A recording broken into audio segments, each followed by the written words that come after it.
First toss చాలా important అయిపోయింది. ఎందుకంటే అది బ్లాక్ సాయిల్ అనగానే ఆటోమేటిక్‌గా స్పిన్నర్‌కి అనుకూలంగా ఉంటుంది.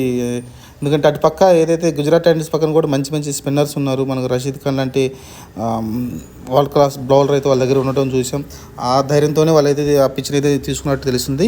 కానీ ఇంత తక్కువ స్కోర్‌కి ఆల్‌ఔట్ అవుతారని అయితే ఎవరు ఊహించలేదు. అందరూ వరుసగా అయితే పెవిలియన్‌కి అయితే పడడం చూసాం.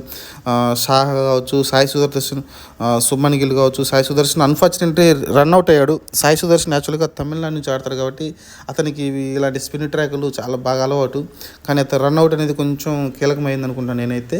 ఆ తర్వాత డేవిడ్ మిల్లర్ క్యాచ్ అండి ఎక్సలెంట్ అండి. పంత్‌ని టీ20 వరల్డ్ కప్‌కి డైరెక్ట్‌గా అయితే తీసుకునేలా కనిపిస్తున్నారు. ఎలాంటి పరీక్షలు లేకుండా. ఎందుకంటే ఆ క్యాచ్ తీసుకున్న తీరైతే ఎక్సలెంట్ అనమాట.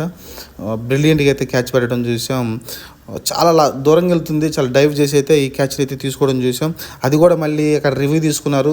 ఎందుకంటే ప్యాడ్ తగిలిందా, బ్యాట్